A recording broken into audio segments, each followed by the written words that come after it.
Hi, everyone. Thank you to the workshop organizing team for inviting us to present today.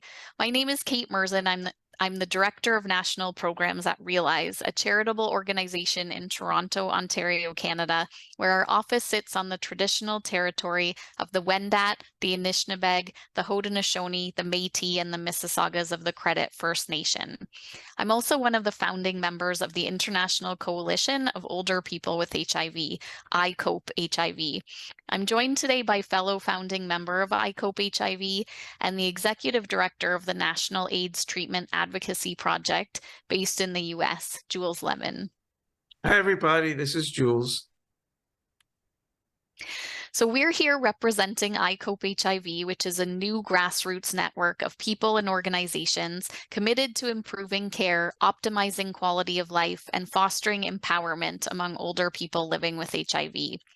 ICOPE HIV's founding members conducted a global stakeholder engagement survey earlier this year to collect quantitative and qualitative data to document the unmet needs of older people living with HIV and those who support them, and to identify the best ways to engage stakeholders worldwide. Email invitations were sent to over 400 people who had previously engaged with ICOPE in the 4 months prior to that. The survey received 192 responses, and we included 177 in our analysis. We decided also for the purposes of our analysis to see if there were differences when we compared responses from low and middle income settings, of which were about 1/3 of respondents, and high income settings, which were the other 2/3 of respondents. Most people who responded to the survey, 62%, identified as people living with HIV, with frontline service providers and community-based organizations and researchers being the next likely audiences to respond.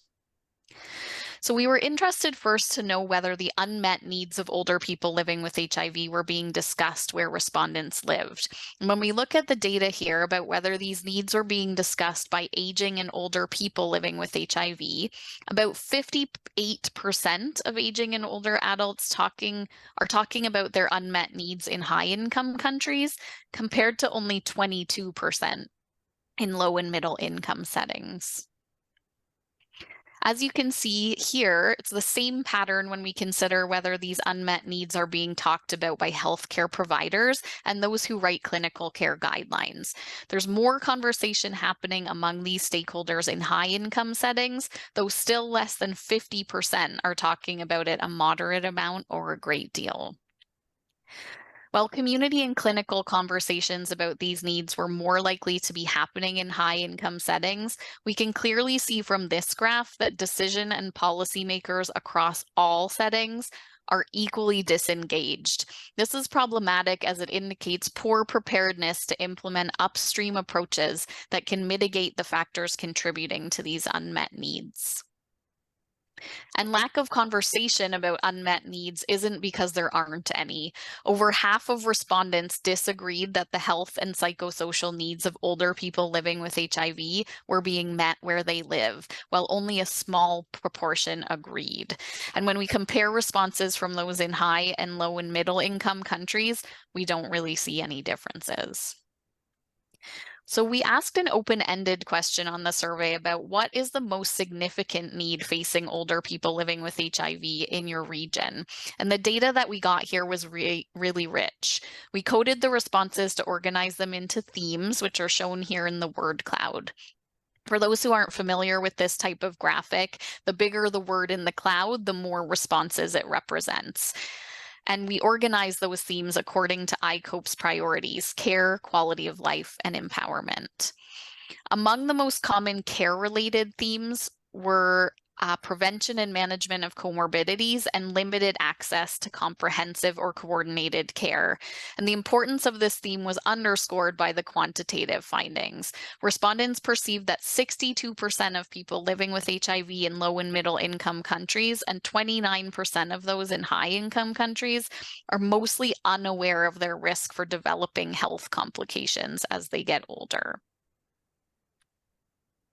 Important themes related to quality of life emerging from the data were social isolation and loneliness, stigma, and social determinants of health, including financial well being, food security, and housing, which were seen to impact older people living with HIV across global regions.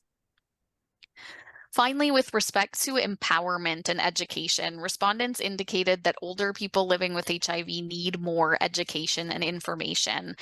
We asked respondents to rate 16 topics as being high, moderate, or low priority learning needs, and the 5 topics rated as the highest priority by the greatest proportion of respondents were mental and emotional well being, aging related comorbidities, loneliness and social isolation, advocacy and policy change, and cognitive health problems and management strategies. I'm going to turn it over to Jules to talk about the implications.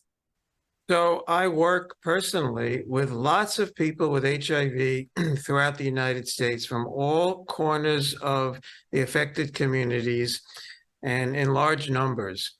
And I can tell you and advocates as well, I can tell you in no uncertain terms that most people don't understand the problem around aging and HIV.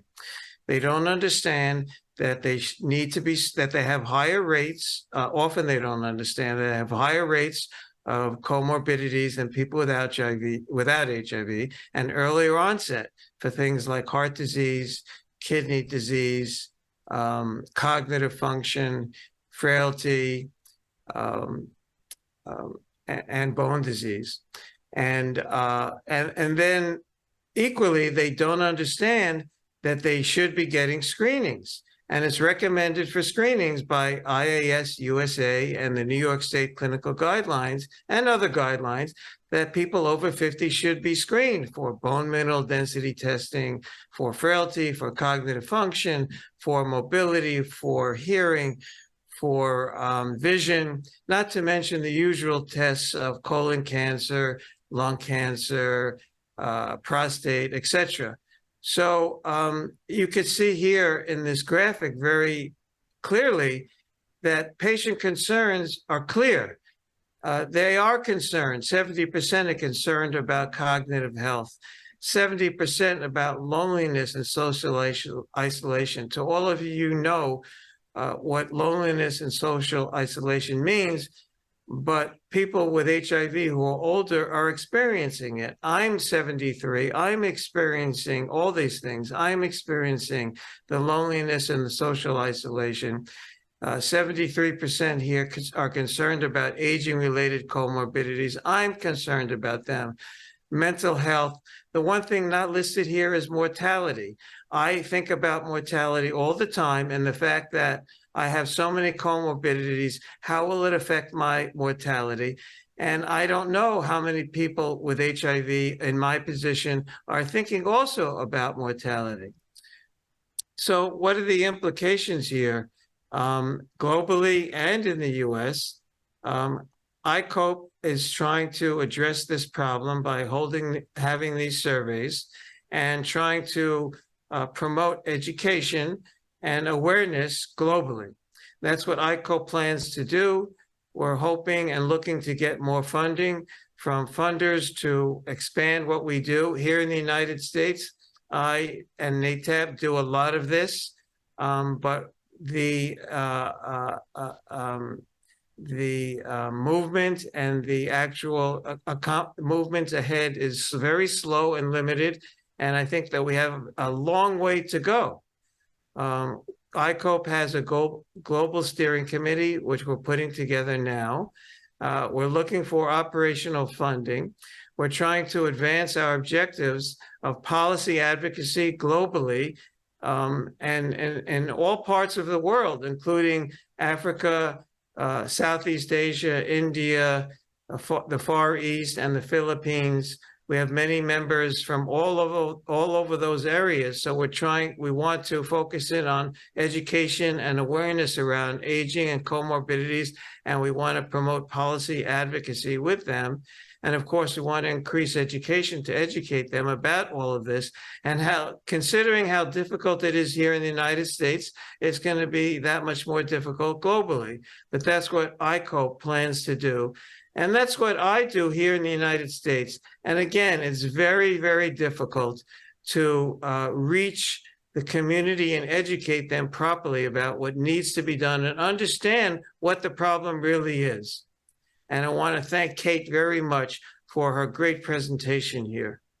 Thank you, Jules. It's been a pleasure. And this is just to acknowledge the other 3 founding members of iCope HIV who are also co-authors on this presentation, Mario, Axel, and Anton. Thank you very much.